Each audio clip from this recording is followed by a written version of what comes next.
আমাদের সাবেক প্রধানমন্ত্রী একটা কোরআনের আয়াত দিয়ে খুবই ওয়াজ করতো, সেটা হলো লা ইকরাহা ফিদ্দীন।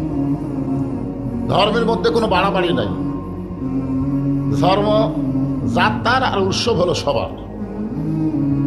নাউজুবিল্লাহ আসতে কর নাকি? জি হ্যাঁ হ্যাঁ, এইবার হয়েছে। চাই ব্যাপারটা হলো আল্লাহ একেবারে ডাইরেক্ট বলে দিচ্ছে, ইসলাম ছাড়া অন্য কোন ধর্ম কেউ যদি গ্রহণ করে লা ইউকবালু মিনহু, সেইটা কবুল করা হবে না। আল্লাহ কোরআনে বলেছেন লাকুম দীনুকুম ওয়ালিয়া দীন, যার ধর্ম তার কাছে। এই দুইটা আয়াতের মধ্যে দিন আছে কিন্তু ইসলাম না আছে। এরপর আল্লাহ বললেন ইন্না দীনা ইন্নাল্লাহিল ইসলাম। এই আয়াতের মধ্যে দিনও আছে আবার ইসলামও আছে।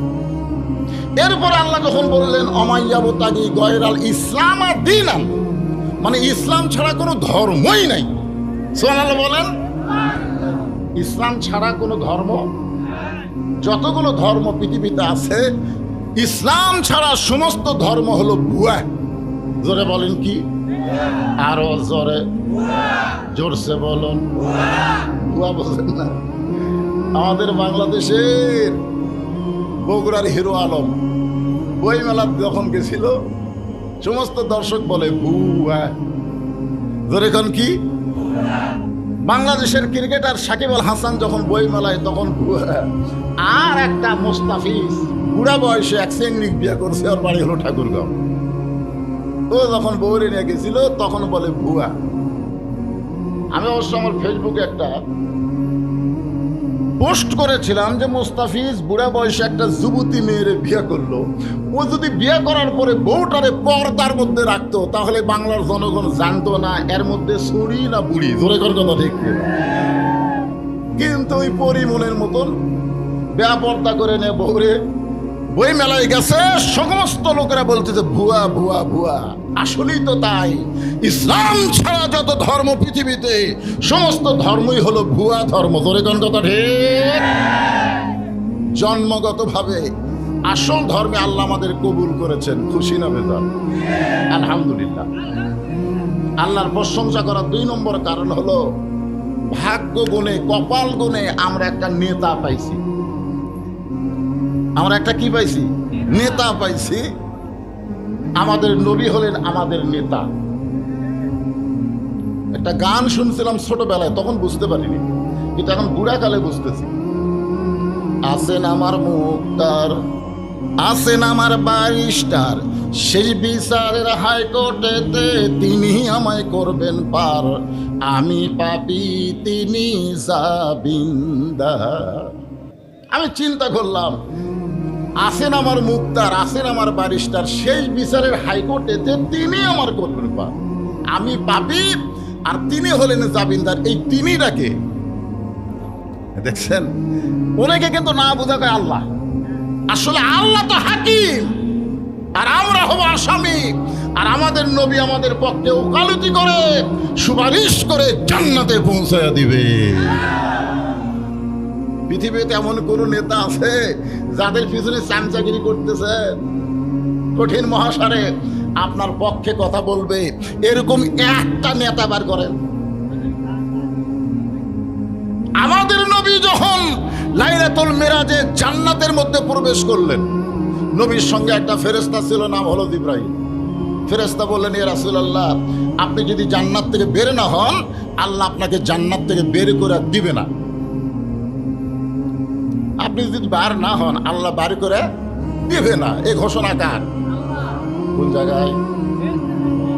সালামুন আলাইকুম তিবতুম ফাদখুলুহা খালিদিন। একবার যদি কেউ জান্নাতে প্রবেশ করে আল্লাহ তাকে চিরস্থায়ী জান্নাত দিয়ে দিবে। আপনি যদি বের না হন আল্লাহ আপনাকে বার করে দিবে না। আপনারা বলেন তো, যেই বছর রাসূল মেরাজ করেছিলেন এই বছর কি নবীর জীবনের কষ্টের বছর না সুখের বছর? কি কষ্ট?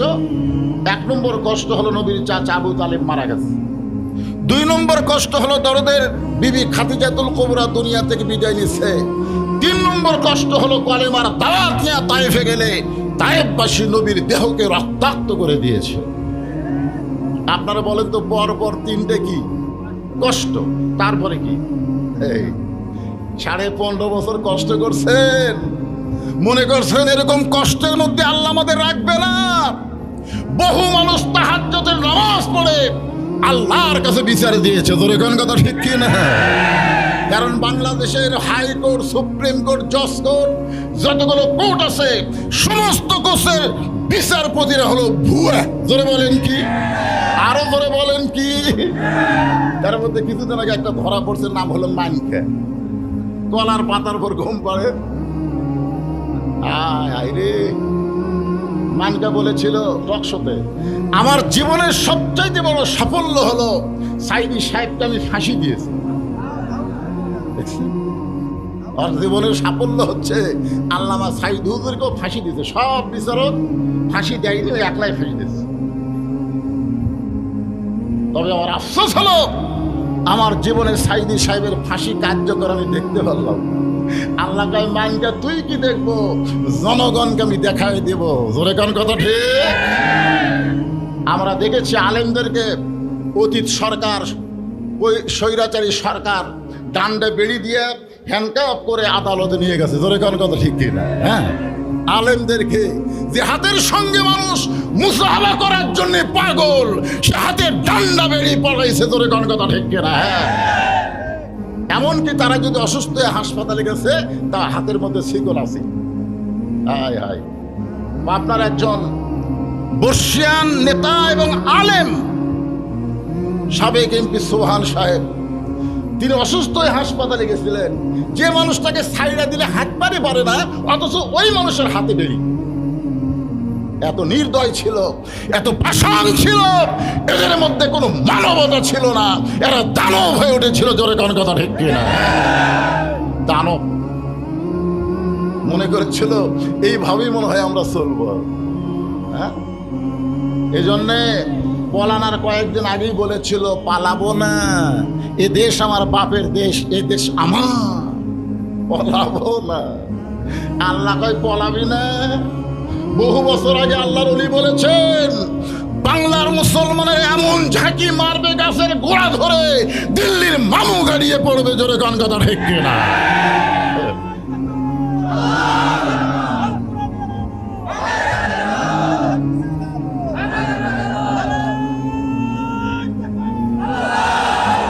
সংসদে জালো,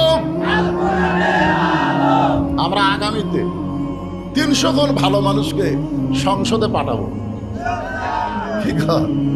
চোর, ডাকাত, বাটপার, লুচ্চা, হাইজাকার, এমনকি মমতাজের মতন অশ্লীল গায়িকা পর্যন্ত সংসদে এমপি হয়েছিল। জোরে কোন কথা ঠিক কিনা? সারা জীবন কোরআন পড়ে না, হাদিস পড়ে না, আবার সিয়াসাত না কয়। হ্যাঁ, কি এই বছর আবার হয়েছিল কি? আয় হায়, নায়ক টায়ক যা আছে সবগুলো এমপি। এই লুচ্চা জালেম লুটেরাজদেরকে আর আগামী সংসদে আমরা দেখতে চাই না। ভালো মানুষ আছে না নাই? যখন আসছি না নাই, আমরা ভালো মানুষকে আবার পাঠাবো ইনশাআল্লাহ। কারণ আমাদের দেখা শেষ না। আমরা স্বাধীনতার পরে বাপের শাসন দেখেছি, এরপরে ভাইয়ের শাসন দেখেছি, এরপরে চাচার শাসন দেখেছি, এরপরে আমরা দেখলাম ভাবির শাসন, তারপরে আবার দেখলাম বাপের মেয়ের শাসন, তারপরে ভাবি, তারপরে ভোট পাক আর না পাক নিয়ে জোর করে শাসন করেছে। 54 বছর আমাদের দেখা শেষ। আগামীতে দেখবো আমরা আল্লাহর কোরআনের বাংলাদেশ। জোরে বলেন ঠিক? আমাদের দেখা শেষ। সামনে আছে শুভ দিন, চিন্তা ভাবনা করে নিন। এখন থেকে চিন্তা করা লাগবে, কারণ কোরআনের মাহফিল, এখান থেকে আমাদের সিদ্ধান্ত গ্রহণ করতে হবে। ধরে কোন ঠিক কিনা? তো ফেরেশতা জিবরাইল বলে, ইয়া রাসূলুল্লাহ, আপনি যদি না যান, আল্লাহ আপনাকে জান্নাত থেকে বের করে দিবে না। সঙ্গে সঙ্গে আল্লাহ নবী বললেন, জিবরাইল আল্লাহ যদি আমাকে জান্নাতে থাকার জন্য ঢুকতো বলতো, আমি জান্নাতে প্রবেশ করতাম না। আল্লাহ যদি আমাকে জান্নাতে থাকার জন্য বলতো, জান্নাতে প্রবেশ করেন, আমি প্রবেশ করতাম না। তবে আমি নবী আমার জন্য নয়, আমি নবী হলাম আমার উম্মতের জন্য। এই কথা শোনার পরে সুবহানাল্লাহ বলতে কষ্ট হচ্ছে। জিবরাইল বলে, হুজুর তাহলে আপনি কি চান? রাসূল বলে, আমি জান্নাত দেখার জন্য ঢুকছি। আমার উম্মতের জন্য আল্লাহ কেমন করে জান্নাত সুন্দর করে সাজাইছে এইটা দেখার জন্য আমি জান্নাতে প্রবেশ করেছি। জিবরাইল বলে, হুজুর তাহলে কি আপনি জান্নাতে প্রবেশ করবেন না? রাসূল বলেন, ওই দিন আমি জান্নাতে প্রবেশ করব যেদিন আমার সমস্ত উম্মতেরা জান্নাতি হবে। এখন বলেন, যেই নেতা জান্নাতে গিয়েও আমাদের কথা বলে নাই, সেই নেতার পিছনে থাকার দরকার আছে না নাই? এমন নেতা নেত্রী ধরেন না, বিপদে বলে একলা পলায় যায়, আর বাংলাদেশের গর্তের মধ্যে লুকা থেকে আপা আপা করে। ধরে কোন কথা ঠিক কিনা? যতগুলো অডিও কল প্রকাশ পাইছে, আজ পর্যন্ত কি দেখছেন যে সাবেক প্রধানমন্ত্রী কোন বড় নেতার সাথে ফোনে কথা কইছে? সবগুলা চামচা। ধরে কোন সবগুলা কি চামচা? কারণ চামচারা কোথাও যাবার পাত্রীদের টাকা পয়সাও নাই। আসল যারা টাকা মারছে তারা তো সব সাইজ হয়ে গেছে। ও যে মাথা ভাঙ্গা, দুইজন ধরে টেজে তুলে দেওয়া লাগে। মাইক পালি বলে, খেলা হবে খেলা হবে। কে রে তোর মাজা ভাঙ্গা? তোর মাজাত নাই, বল তুই খেলবি কেমনে? বাংলাদেশের জনগণ ওরে কাউয়া বলে চিনে। ধরে কোন কথা ঠিক কিনা? এই সকল বড় নেতাগুলো ধরা পড়া দরকার, কিন্তু এরা যে কোন জায়গাতে আছে আল্লাহ ভালো জানে। এই সুসকা ফিসকা সামসিকা বাদুর এরা মোবাইল কল ফাঁস করে দেবে। ভাইজান খুব খেয়াল করবেন, সময় এখন আমাদের আছে না নাই? বুঝে শুনে আমাদেরকে নেতা নির্বাচন করা লাগবে। আল্লাহ কোরআনে বলেন, লাকাদ কানা লাকুম ফি রাসূলিল্লাহি উসওয়াতুন হাসানাহ। ভাগ্য করে এমন একজন নবীর উম্মত হওয়ার কারণে আমরা সকলেই জবান খুলে বলবো আলহামদুলিল্লাহ। আল্লাহর প্রশংসা করার 3 নম্বর কারণ এই যে কোরআনের তাফসীর শুনতে আপনারা এসেছেন, এই কোরআন আল্লাহ আমাদেরকে কি স্বরূপ দান করেছেন? কি স্বরূপ? না স্বরূপ। কোরআন যে আমরা শরীফ বলি না, যে কোরআন শরীফ, এখানেও লেখা আছে কোরআন শরীফ। আপনি গোটা কোরআন শরীফ পড়লে কোরআন শরীফ আপনি পাবেন না, কোরআন মাজিদ পাবেন, কোরআনুল হাকিম পাবেন। ধরে কোন ঠিক কিনা? কোরআনুল মুবিন পাবেন। কিন্তু এই আমরা শরীফ বলে, তাই বলে শরীফ বলা যাবে না, এটা কিন্তু আমি বলতেছি, বলা যাবে। অনুনাজ্জিলু মিনাল কুরআনি মা হুয়া শিফাউ ওয়া রাহমাতুল লিল মুমিনিন। আয়াতে কারিমা শুধু তেলাওয়াত করলাম, আর একটা বাংলা স্লোগান আছে, আমি কি দিব? আমি যেই বলবো সব সমস্যার সমাধান, আপনারা বলবেন দিতে পারে আল কোরআন। যে আয়াতে কারিমা তেলাওয়াত করলাম এরই বাংলা অর্থ সব সমস্যার সমাধান আল কোরআনের আলো, সংসদে জালো, কোরআন হাদিস যেখানে, লিল্লাহে তাকবীর।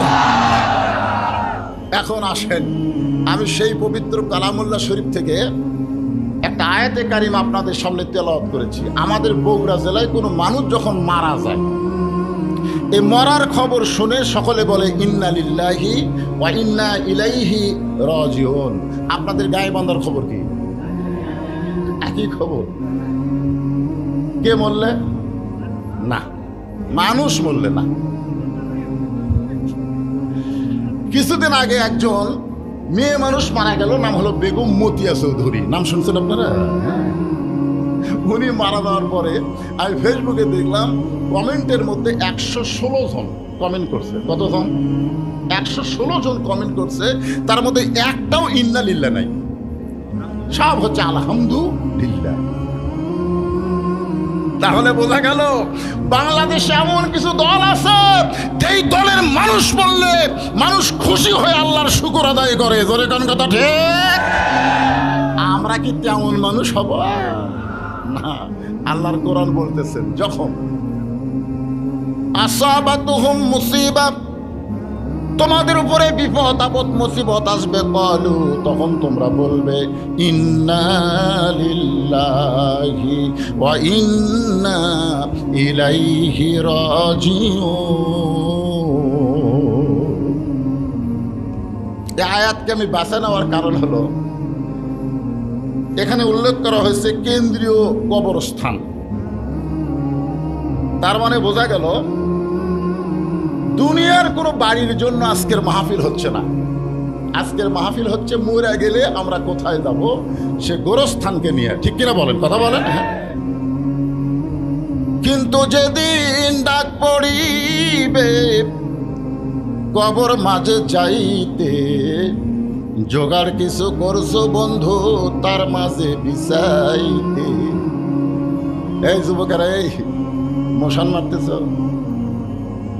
এখানে কোনোদিনও বলা হয়নি যে বুড়া হলে ডাক পড়িবে কবর মাঝে যাইতে, তা বলা হয়নি। বলা হয়েছে কিন্তু যেদিন, যেদিন, কোন দিন, কোন সময়, এইটা বলা হয় নাই।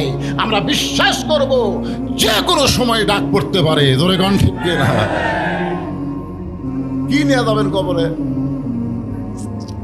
এক মনোযোগ দিয়ে কথাটা শোনেন, যাওয়া লাগবে না। রাসূল বলেছেন সর্বশেষে যেই ব্যক্তি কবরে যাবে, দুনিয়ার জীবনে তাকে 50,000 বছর কবরে থাকতে হবে। কত বছর? 50,000। তাহলে যেই বিল্ডিং বাড়িতে আপনি থাকতে পারবেন না, সেই বাড়ির প্রতি এত মায়া, আর যেখানে কমপক্ষে 50,000 বছর থাকা লাগবে, সেই কবরের কোনো খবর আমাদের কাছে আছে? আজকে খবর দিব, নেবেন আল্লাহর কোরআন দিয়ে। এই জন্যে সবাইকে একটু মনোযোগ দিয়ে কথা শুনতে হবে। আল্লাহ বলেছেন, ইয়া আইয়ুহাল্লাযীনা আমানু তাকুল্লাহা হাক্কা তুকাতিহি ওয়া লা তামুতুন্না ইল্লা ওয়া আনতুম মুসলিমুন। এই আয়াতে আল্লাহ কি বলতেছেন? যারা আমাকে বিশ্বাস স্থাপন করেছো, একমাত্র ভয় করতে হবে কার? আমরা 15.5 বছর কার ভয় করছি? আমার এলাকার ইমাম সাহেব ভয়ের ঠেলায় দোয়ার মধ্যে বলেছে রব্বানা আতিনা ফিদ দুনিয়া হাসিনা। হাসানার জায়গা ভয়ের ঠেলায় হাসিনা করছে। এতই ভয় ছিল ভাই। হ্যাঁ হাসিনা রে, উপায় নাই রে, উপায় নাই রে মানুষ, উপায় নাই। আল্লাহ ছাড়া ভয় করিলে ঈমান রাখার উপায় নেই। আল্লাহ বলতেছেন, আমার উপর যারা বিশ্বাস স্থাপন করেছো, তোমাদের 1 নম্বর আমল হচ্ছে আত্তাকুল্লাহ, ভয় করতে হবে কার? আরো জোরে বলেন। কিন্তু আমরা বক্তারাও পর্যন্ত দেখে শোনা ওয়াজ করছি। আগে স্টেজে এসে আমরা দেখি, মানে স্টেজে বসে আছে কারা? মাইক কাটা নেওয়ার লোক নাকি? আমি আমার সামনে থেকে বহুদিন মাইক কাটে নিয়েছে, হুজুর এই ওয়াজ আমরা শুনবো না। ওরে বাবা রে! তা আগে এসে দেখি যে স্বৈরাচারের কোনো ক্যাডার আছে কিনা। তারপরে আমরা দেখি পুলিশের গাড়ি, র্যাবের গাড়ি আছে কিনা। এইগুলা দেখি, যদি পুলিশের গাড়ি থাকে, র্যাবের গাড়ি থাকে, ক্যাডারেরা যদি মঞ্চে থাকে, তখন আমরা তেল আওয়াজ করে বাড়িতে যাই। ইমান বলতেছে মাওলানা পুলিশ তোমাকে ধরবে, এই জন্য তুমি তেল আওয়াজ করে বাড়িতে যাও। গোবিন্দগঞ্জ পার হওয়ার পারবা না, আজরাইল তোমাকে গ্রেফতার করবে। জোরে কোন কথা ঠিক কিনা? আপনার বলেন তো কার ধরার গুরুত্ব বেশি, পুলিশ ধরা না আজরাইল ধরা? তাহলে কবরে যাওয়ার আগে আমাদেরকে ধরবে কে? কার হুকুমে? আল্লাহর হুকুমে। হ্যাঁ, এটা খেয়াল রাখবেন। এখন অন্ধকার কবরে আমরা এমনি এমনি যাব না। আল্লাহ বলতেছেন 2টা আমল করা লাগবে। একটা হচ্ছে আল্লাহর ভয়, আর একটা হলো হাক্কা তুকাতিহি, সেই ভয়টা হলো নিয়ম মতো সবসময়। আজান দিছে, আল্লাহর ভয় নামাজ পড়তে গেছে, আসরের নামাজ শেষ করে জমির ধান দেখবার গেছে বিকালবেলা। ধান দেখবার গিয়ে দেখে উপরে জমিতে পানি চলমল করতেছে, নিচে আর জমির এক ফোঁটাও পানি নেই। উপরে খালি পানি চলমল করে, নিচে পানি নেই। তখন চারিদিকে তাকায়, কেউ নেই। আস্তে করে বসে জমির আল কাটা দিস, ওই পানিতে হাত ধসে, ধোয়ার পরে আবার দাঁড়ায় চারিদিকে তাকায় বলে আলহামদুলিল্লাহ, কেউ দেখেনি। আপনারা বলেন সত্যি করে কেউ দেখেনি? কে দেখছে? তাহলে দরজা জানলা বন্ধ করে তারা ভোট দিল। একজনের ভোট 100 জনের একলাই দিল। জোরে কোন কথা ঠিক কথা বলেন না কে? আপনারা বলেন তো, কেউ যদি একা 2 ভোট দেয়, ওর বাপ কয়টা? এক মুরব্বী আইসে ভোট দেওয়ার জন্য, ছেলেরা বলতেছে দাদা কষ্ট করে আইসেন কেন? আপনার ভোট তো আমি দিছি। দাদা মন খারাপ করে যাচ্ছে, বলে দাদা যাচ্ছেন যান, দাদিক যেন না পাঠান, কারণ দাদির ভোটও দেওয়া হচ্ছে। কেন তোর দাদিরা 4 বছর আগে মরছে, এখন মরা মানুষের ভোট হচ্ছে, মরা মানুষের ভোট হয়। আপনারা বলেন, এই যে দরজা জানলা বন্ধ করে 150টা করে যারা সিল মারলো, কে দেখলো? আর 2 কান্দর দুটো বসে আছে কে? তোমার 2 কান্দে 2 মোহরি লিখিতেছেন ডায়েরি, দলিল দেখে রায় দিবে, টাকা পয়সার নাই কারবার। কেরামান পড়েন, কেরামান কাতিবিনা ইয়ালামুনা মা তাফআলুন। এখন আসেন ভাই, তাহলে আপনাদের গাইবান্ধাতে কোনো মুসলমান মারা গেলে সবাই কি বলে? ইন্না লিল্লাহি ওয়া ইন্না ইলাইহি রাজিউন। আচ্ছা, এখানে যারা একটু আলেম আছে, যারা মোটামুটি কোরআনের অর্থ বুঝে, তারা চিন্তা করে গেছে, কিন্তু আল্লাহ কি বলতেছে? যখন বিপদ আপদ মুসিবত আসবে তখন বলা লাগবে ইন্না লিল্লাহ। তাহলে মানুষ মরলে আমরা ইন্না লিল্লাহ কেন করি? চিন্তা করার দরকার আছে না ভাই? আমি বহু আলেমকে বলছি, বহু আলেম, যে ভাই মুসলমান মারা গেলে আমরা ইন্না লিল্লাহি ওয়া ইন্না ইলাইহি রাজিউন কেন পড়ি? হুজুর এই বুড়া বয়সে আবার আপনার এটা জানবার মন চাই, আগে থেকে হয়ে আসতেছে, এখনো হচ্ছে, অসুবিধা কি? আমি বললাম কোরআনে আয়াতের সাথে এই পড়ার তো মিল পাওয়া যায় না, কারণ বিপদ আপদ মুসিবত আসলে আল্লাহ বলেছেন ইন্না লিল্লাহ পড়ো। কে বলতে বলেছেন? আল্লাহ বলেছেন কওলু, মানে বলো, ফরজ। আপনারা বলেন তো, বর্তমান সাদুল্লাপুরের বাংলাদেশের একটা অংশ হলো সাদুল্লাপুর। এই সাদুল্লাপুরের সবচাইতে বড় বিপদের নাম কি? আপনাদের এলাকায় সবচাইতে বড় বিপদ কি জানেন না? ওহো, তাহলে তো বিপদ। এই যুবকেরা তোমরা বলো, এই সাদুল্লাপুরে বর্তমানে অনেক বিপদ আছে, তার মধ্যে সবচাইতে বড় বিপদ কোনটা? আজরাইল। কেউ কয় আজরাইল, কেউ কয় মোবাইল। আমি গোটা বাংলাদেশ ওয়াজ করে দেখেছি, এই মুহূর্তে বাংলাদেশের জন্য সবচাইতে বড় বিপদ হলো মানুষ কোরআন ওয়াজ শুনবে, কিন্তু কোরআন মোতাবেক চলবে না। আপনারা বলেন তো, আবু জেহেলের মতন সারা রাত জায়গা নবীর কোরআন তেলাওয়াত শুনলো, আর সকালবেলায় কোরআনের বিরুদ্ধচারণ করলো, এই কোরআন শুনে কোনো লাভ আছে? সারা রাত শুনছে, ডাঙায় নেড়ে। আপনার তো বসার চান্স পাচ্ছেন, আপনারা আমার সামনে বসে আমার দেখতেছেন। আবু জেহেল নবীর সামনে বসে কোরআন শুনছে, চোরের মতন পিছনে দাঁড়ায় কোরআন তেলাওয়াত শুনছে। আর আবু বকর চোরের মতো সামনে বসে কোরআন তেলাওয়াত শুনেছে। রাসূল বলেছেন সামিনা ওয়া তাআনা, কোরআনের আয়াত, সামিনা ওয়া তাআনা শুনতে হবে আমল করার নিয়তে।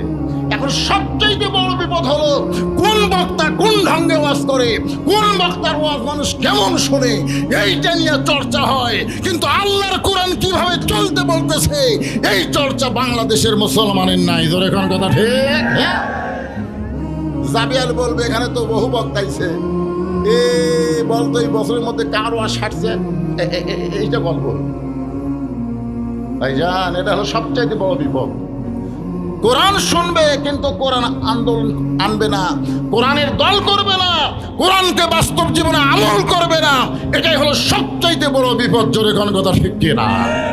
আপনারা বলেন এই কোরআনটা আসলে কি? এটা ওয়াজ শোনার ভিতর দিয়ে জানা যাবে না। কোরআনকে বুঝতে গেলে কোরআনকে গ্রহণ করা লাগবে। জোরে কোন ঠিক? হ্যাঁ,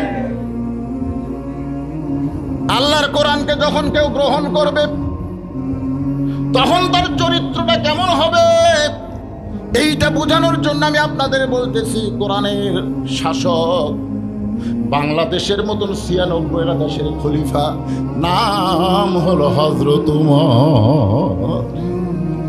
নাম কি? নিজেরা আইন দিয়ে রাষ্ট্র চলায় না, আইন চলতেছে কার?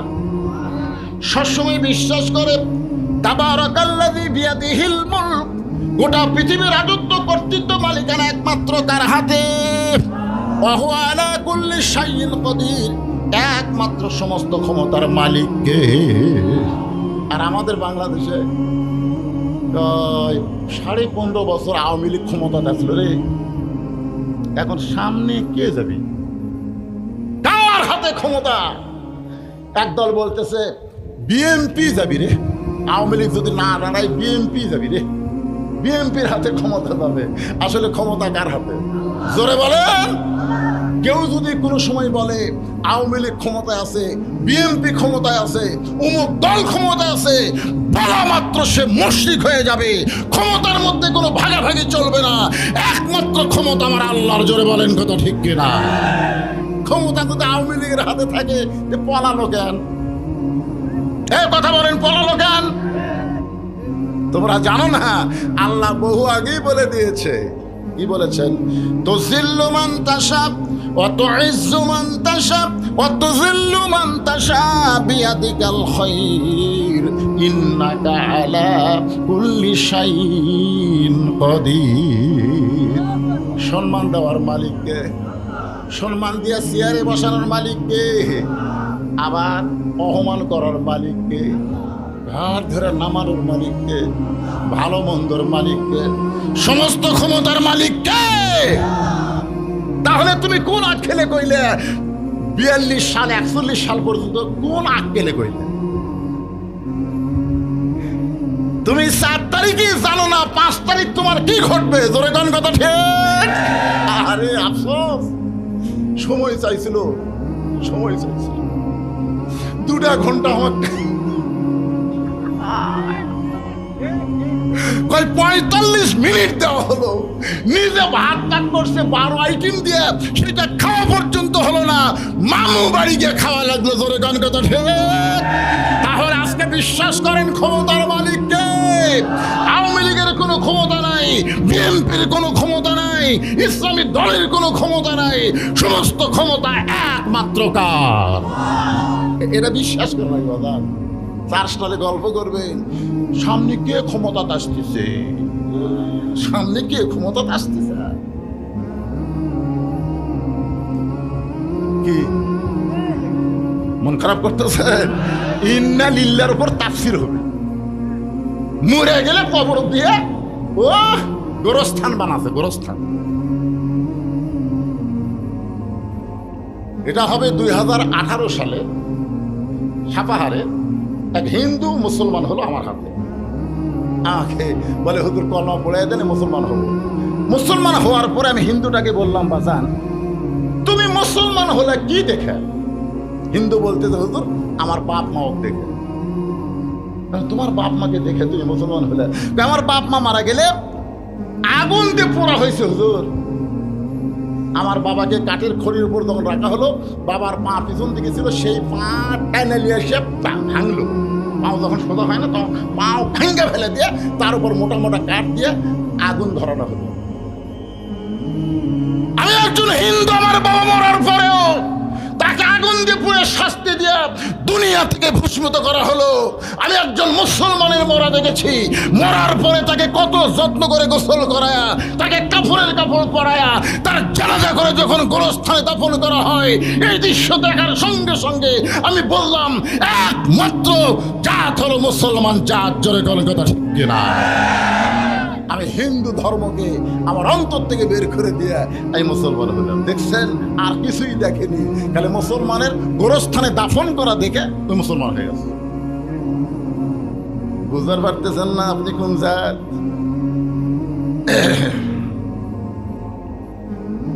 বহু আলেমকে বললাম, হুজুর মানুষ মরে গেলে আমরা ইন্না লিল্লাহ পড়ি কেন?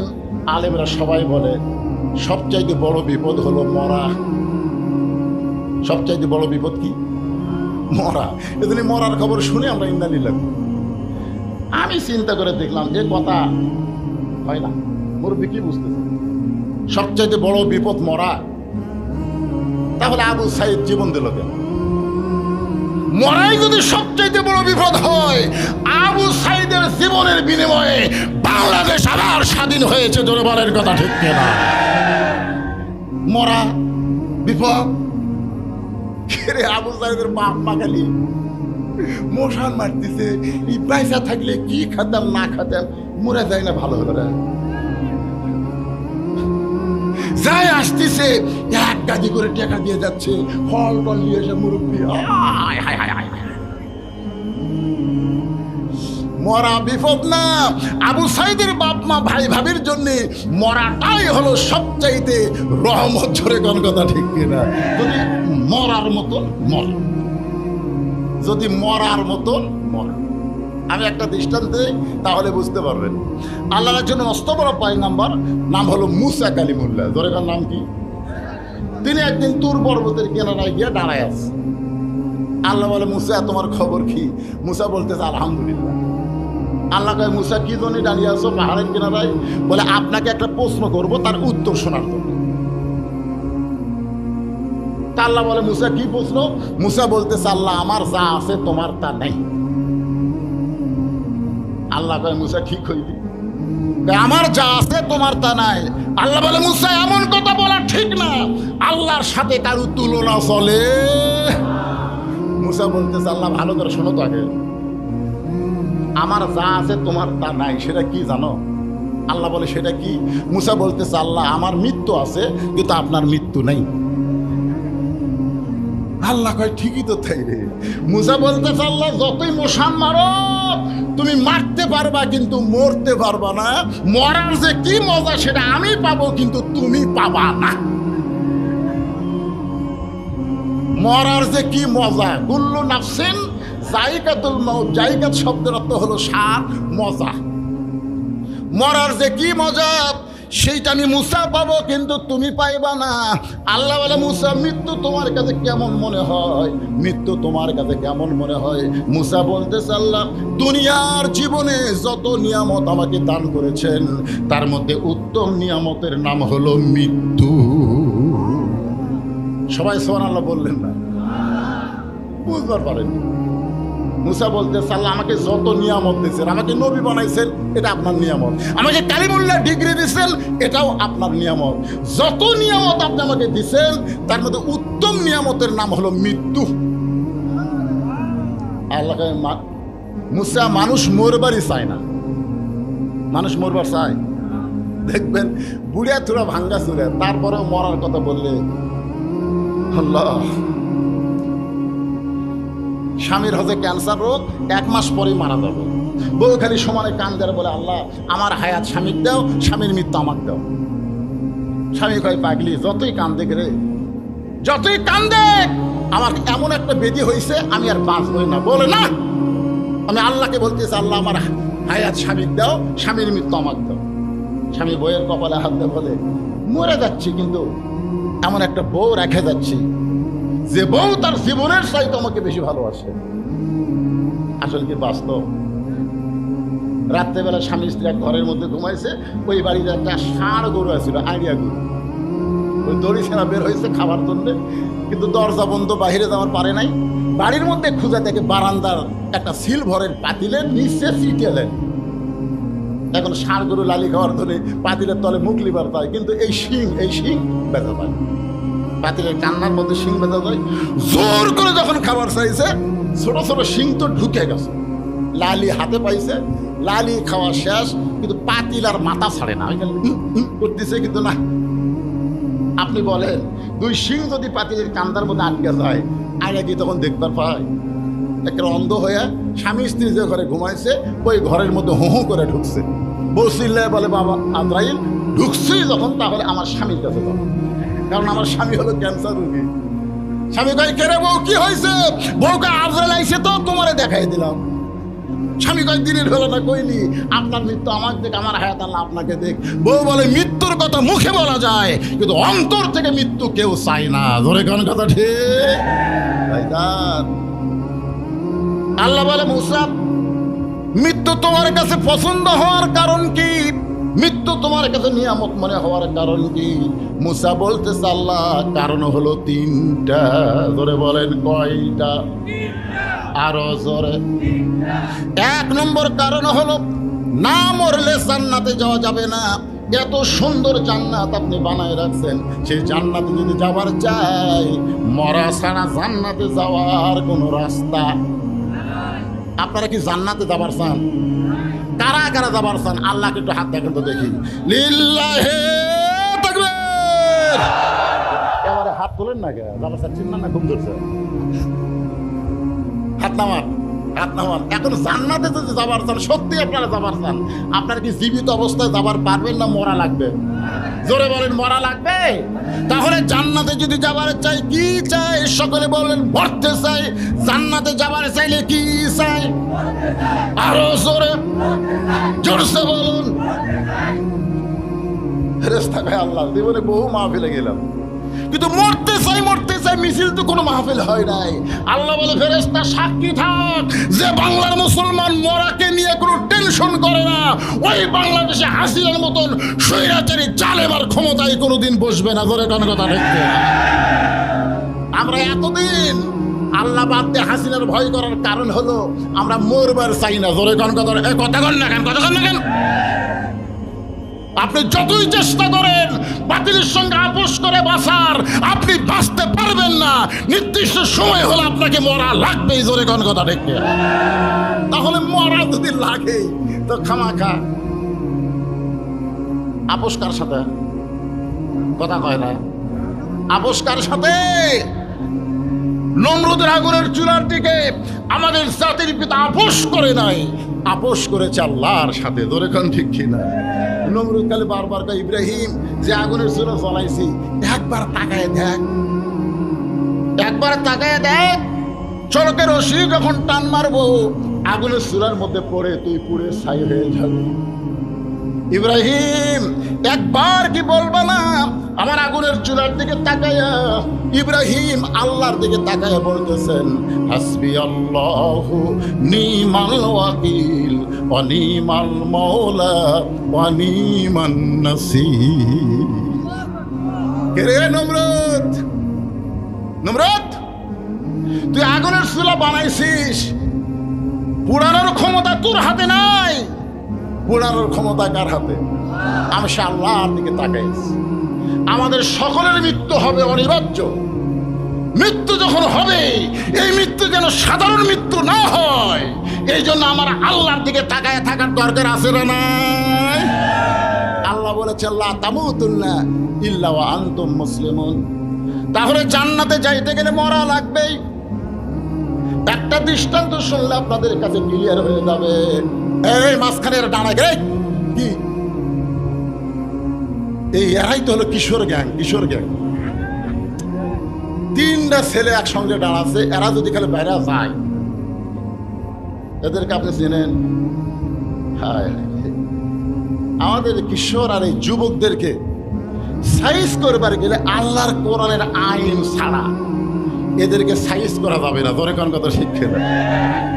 আমাকে একজন বললো হুজুর আমাদের এলাকায় যুবকেরা যে হারে নিশা আসক্ত হয়েছে, আমাদের এলাকার যুবতী মেয়েরা যে হারে বেপর্দা হয়েছে, আমাদের এলাকার অনেক মুসলমান দাবি করে আজান হলে মসজিদে যায় না, এমনকি লুকে চুপে জুয়াও খেলা হয়। হুজুর এই ব্যাপার আপনি ওয়াজ করবেন? আমি বলি একটাই ওয়াজ, ইংরেজদের তৈরি আইন দিয়ে এই ঘুরে ধরা সমাজকে সাইজ করা যাবে না। এইটাকে সাইজ করতে গেলে আল্লাহর কোরআনের আইন লাগবে। ধরে কোন কথা ঠিক কিনা? ডক্টর কামালের সংবিধান দিয়া এই বাংলাদেশকে সাইজ করা যাবে না। সাইজ করতে গেলে আল্লাহর কোরআনের সংবিধান লাগবে। জোরে কোন কথা ঠিক কিনা? সব সাইজ হয়ে যাবে। নামাজ পড়বো না তো দাদাও পড়বি, বেপরদায় ঘুরবি, ফাতেমা হওয়ার জন্য প্রতিযোগিতা করবি। জোরে কোন কথা ঠিক কিনা? আর খালি আইনের দরকার, এ ওয়াজ দিয়ে কাম হবে না। 13 বছর নবী কোন ওয়াজ করছিল? 400 বছর আবু জেহেলের কাছে গেছে, কলেমার দাওয়াত দিছে, তাও সারা ঘাট তেরা কলেমা গ্রহণ করেনি। জোরে কোন কথা ঠিক কিনা? কোরআন দিয়ে যখন আইন শুরু হলো, আবু জেহেলকে বদর যুদ্ধে ঘাড় সাইজ করে দিল। জোরে কোন কথা ঠিক কিনা? শুনবো না তোর ঘাড়ে শুনবি। আজকে আমাদের বাংলাদেশে এরকম সমস্যা কেন? ইন্না লিল্লাহ দিয়ে আপনাদেরকে একটু তাফসীর করে বুঝাবার চাই ভাইজান। আর কে উঠবা নাকি? এই দেখ যুবক, কি বাদাম বেচতেছে নাকি রে? এ কে বাদাম খাচ্ছেন রে? এ কে বাদাম খায়? আপনারা জানেন যাদেরকে ফেরেশতা পাহারা দিচ্ছে, যেই জায়গার মধ্যে বসে আছেন, আল্লাহ তাআলা এটা ইবাদতের মধ্যে শামিল করে নিয়েছে। ধরে কোন সুবহানাল্লাহ। আর বাদাম খান, যারা বাদাম খাচ্ছে পেটের কিন্তু দোষ হয়ে যাবে, এমন অসুখ হবে। হ্যাঁ, বাদাম খাবার দেন, একটু মনোযোগ দিয়ে শুনবেন। আল্লাহ বলে মুসা মৃত্যুকে পছন্দ করার 2 নম্বর কারণ কি? মুসা বলতেছে আল্লাহ মৃত্যুকে পছন্দ করার 2 নম্বর কারণ হলো আমার মৃত্যুটা কেবলমাত্র আপনার জন্য আমি অক্ষ করেছি। এখন আপনাদের কাছে আমার প্রশ্ন হলো, আমরা মরবো কার জন্যে? যারা বলবেন না তারাও মরবেন, আর যারা বলতেছেন তারাও মরবেন। 2 মরা কিন্তু এক না। এদের সবাই জবান খুলে বলবেন, আমরা মরবো কার জন্যে? ইন্না সলাতি ওয়া নুসুকি ওয়া মাহইয়ায়া ওয়া মামাতি লিল্লাহি রাব্বিল আলামিন। আল্লাহর জন্য যদি মরেন, সে মরাটা কেমন? আরে উকিল বলতেছে আপনার তো ফাঁসির রায় হয়ে গেছে, যে কোনো মুহূর্তে আপনার ফাঁসি কার্যকর হবে। এই ফাঁসি থেকে যদি বাঁচতে চান তো রাষ্ট্রপতির কাছে একটা দরখাস্ত লেখেন। কার কাছে? আসামি খালি মুচকি মুচকি হাসে। উকিল বলে হাসেন কেন? বলে হাসার কারণ হলো তোমার কথা শুনে। তুমি আমার কি বুঝ দিচ্ছ উকিল, যে রাষ্ট্রপতির কাছে বাঁচার দরখাস্ত লেখা লাগবে? আমি আমার জীবনে 3টা রাষ্ট্রপতি ক্ষমতার থাকা অবস্থায় মরা দেখছি। একটা হলো বঙ্গবন্ধু শেখ মুজিবুর রহমান, একটা জিয়াউর রহমান, একটা জিল্লুর রহমান। যারা নিজে ক্ষমতার চেয়ারে থাকার পরেও মরে যায়, তাদের কাছে কোনো ইমানদার বাঁচার দরখাস্ত লেখে না। জোরে কোন কথা ঠিক? উকিল বলতেছে এ গোয়ারকি করার কারণে আপনার ফাঁসি হবে। আসামি বলতেছে আমার ফাঁসি হবে কিন্তু মৃত্যু হবে না। উকিল কয় কে রে, ফাঁসি হবি মরবি না। কি বুঝতেছেন? আল্লাহর জন্য জীবন দেওয়া বুঝতেছেন? আল্লাহর জন্য যারা জীবন দেবে, আল্লাহ বলেছেন তারা মরবে না। আমার কথা, ওয়ালা তাকুলু লিমান ইউকতালু ফি সাবিলিল্লাহি আমওয়াতুন বাল আহইয়াউ ওয়ালাকিন লা তাশউরুন। সবাই আল্লাহ আকবার বলেন না কেন? আমরা অতীতে দেখেছি বাংলাদেশের বড় দল যেগুলা, এইগুলা দলের মধ্যে আল্লাহ আকবার নাই। আওয়ামী লীগের যত মিছিল আপনারা দেখছেন, কোন মিছিলে আল্লাহ আকবার স্লোগান পাচ্ছেন? আর ইসলামী দলের মিছিলে শুরু কি দিয়ে? নারে তাকবীর। আর এই শালারা কি দিয়ে শুরু করে?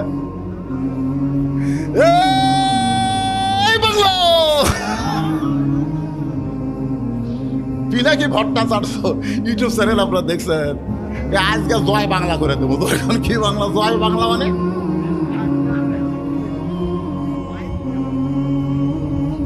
আপনার বলেন তো, আওয়ামী লীগের মিছিলে কেউ যদি ভুল করে আল্লাহ আকবার বলে, ওকে মিছিলের মধ্যে রাখবি না ঘাট ধরে বার করে দিবে? এইটা আমাকে দলের স্লোগান লয়। তুই কোথায় পাইলি? বিএনপির মধ্যে আল্লাহ আকবার নাই। আপনারা এখানে যারা বসে আছেন, আপনারা আওয়ামী লীগ করেন, বিএনপি করে, এই জন্য আল্লাহ আকবার বলতে আপনাদের সমস্যা হচ্ছে। আল্লাহর কোরআনের তেলাওয়াত শুনলে ঈমান বাড়ে না কমে? প্রমাণ কি?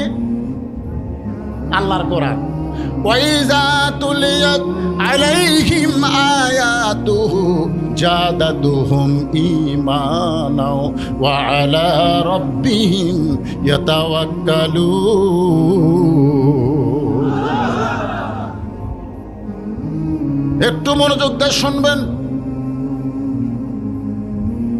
হুসাইন রাদিয়াল্লাহকে হত্যা করার পরে তার মাথাটা নিয়ে গেছে দামেস্কে ইয়াজিদের দরবারে, এরকম একটা গামলার ভিতর করে। কার ভিতর? ইয়াজিদ তখন ক্ষমতার চেয়ারে বসে আছেন। হুসাইন রাদিয়াল্লাহর মস্তক মুবারক ইয়াজিদের সামনে যখন দেওয়া হয়, ইয়াজিদের হাতে একটা লাঠি ছিল, ওই লাঠিটা হুসাইন রাদিয়াল্লাহর মুখের মধ্যে ঢুকিয়ে দিল। দেহ পড়ে আছে কারবালায়। ধরে কোন দেহ কোথায়? আফসোস করে লাভ নাই, শোনা লাগবে। 50 বছর কোরআনের হক তাফসীর করে বিনা অপরাধে আল্লাহর ওলিকে জেলখানায় বন্দী করলো। আমরা সমস্ত আলেম যখন তার হেফাজতের দোয়া করি, জেলখানার মধ্যে আল্লাহ তার চেহারাকে এত সুন্দর করে দিল, বাতিল সরকার বাধ্য হয়ে জেলখানাতে বের করে হাসপাতালে নিয়ে গিয়া ইনজেকশন পুশ করে তারে দুনিয়া থেকে বিদায় করে দিল।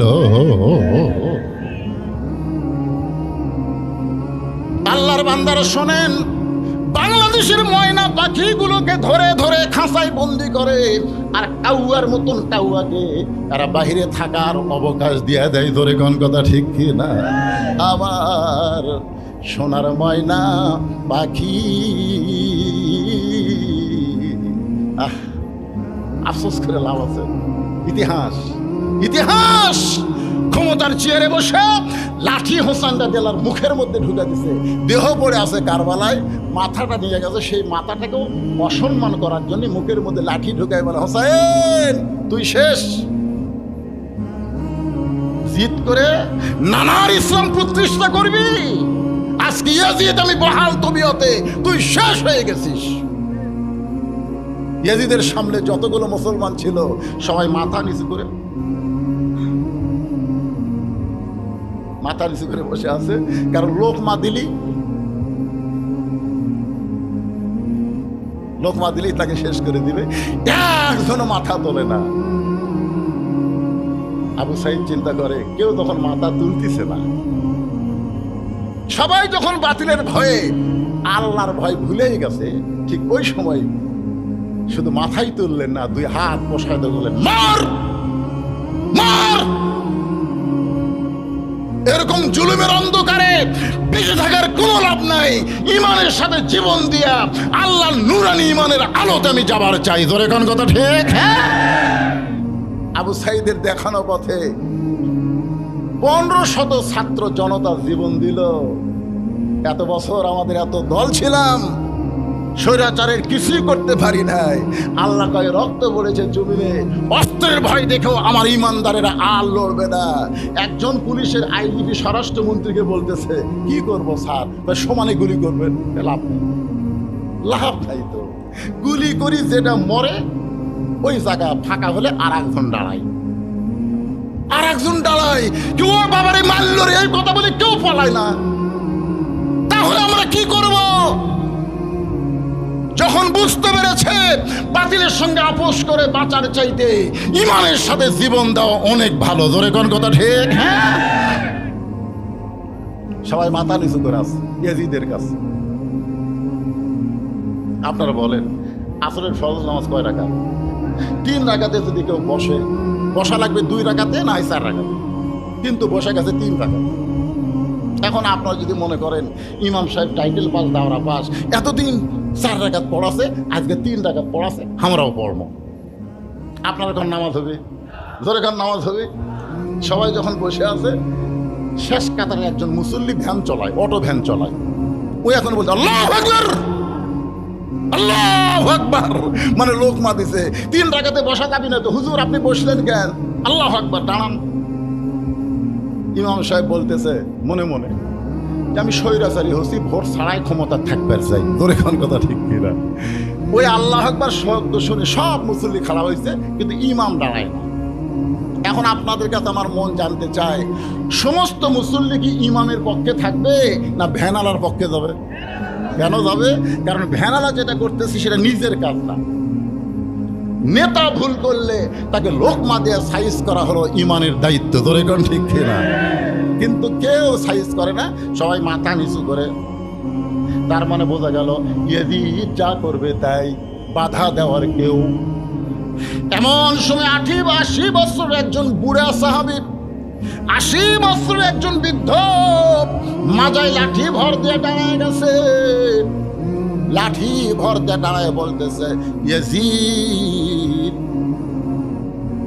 তুমি যার মুখের মধ্যে লাঠি ঢুকাইছো তারে তুমি চিনো? সোনালো বলেন, ইয়াজিদ যার মুখে লাঠি ঢুকায় তুমি তিরস্কার করতেছো তাকে তুমি চিনো? যদি তুমি চিনতে পারো তাহলে এরকম বেয়াদবি কথা তুমি বলতা না।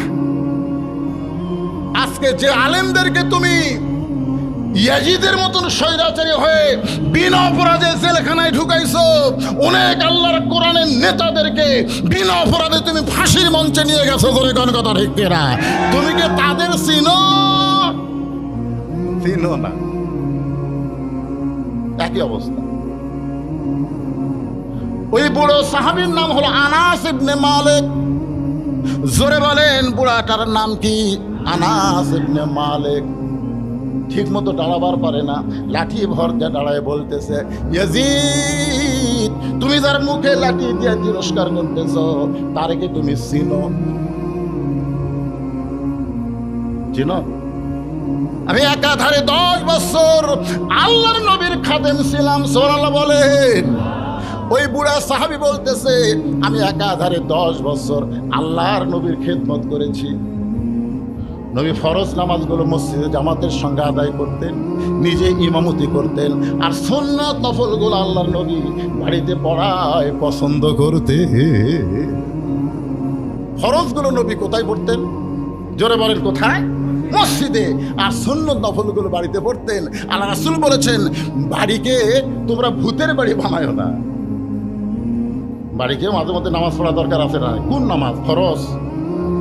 আনাস ইবনে মালিক বলে, আল্লাহর নবী বাড়িতে নফল নামাজের নিয়ত করলেন। নবী রুকু করে যখন সেজদায় গেছে, এমন সময় ওই হোসাইন যার মুখে লাঠি ঢুকাইছো, ওই হোসাইন কোত্থেকে দৌড়ে এসে নানার পিঠে লাফ দিয়ে চড়ে বলতেছে, চল ঘোড়া চল, চল ঘোড়া চল। আমি আনাস আশ্চর্য হয়ে গেলাম। নবীর পিঠে চড়ে চল ঘোড়া বলতেছে। আমি হোসেনের বেয়াদবি দেখে আর সহ্য করতে পারলাম না। আমি আস্তে করে গিয়া নবীর পিঠ থেকে যখন হোসেনকে নামাবার চাই, এমন সময় আল্লাহ নবী নামাজ পড়া অবস্থায় আমাকে নিষেধ করলেন। কিছুক্ষণ পরে হোসাইন বলতেছে, যেই ঘোড়া চলে না এই ঘোড়ার পিঠে খামাকা বসে থেকে কি করব? যখন হোসাইন রাগ করে চলে গেছে, এমন সময় নবী নামাজ শেষ করে চোখের পানি নিয়ে এই বললাম, নবী গো, এত বড় বেয়াদবি করতেছে, আমি পিঠ থেকে নামাবার চাইলাম, আপনি কেন নামাজ পড়া অবস্থায় নিষেধ করলেন? আল্লাহ নবী বলে, রে আনাস, তুমি কি জানো আমি হোসেনকে পিঠ থেকে নামাবার চাইছিলাম, কিন্তু নামাজের মালিক আল্লাহ বলে, হাবিব আপনি নবী যেমন হোসেনকে ভালোবাসেন, আমি আল্লাহ তেমন ভালোবাসি। আপনার ঘোড়া বানায় খেলতেছে, আমি আল্লাহর বড় ভালো লাগতেছে। যতক্ষণ আপনার পিঠে বসে থাকবে, আপনি সেজদা থেকে মাথা উঠাবেন না। ইয়াজিদ নবীরে ঘোড়া বানাইলে আল্লাহর ভালো লাগে, আর তার মুখে তুমি লাঠি ঢুকায় বলতেছো তুমি শেষ, তুমি শেষ। আল্লাহর নবী মসজিদ নববীর মধ্যে ওয়াজ করতেছেন। মসজিদ নববী, এই যুবকেরা, মেসি নেইমারের ভক্ত হছো? হ্যাঁ, মেসি নেইমার রাত 3টা পর্যন্ত আর্জেন্টিনার খেলা দেখে ফজর আজান শুনে ঘুমায় যায়। এরা মুসলমান। 3টা পর্যন্ত কার খেলা দেখে? মেসির খেলা দেখে। কোন দিক দিয়ে গোল দেয়, পরের দিন ওটাই আর কি টক শো।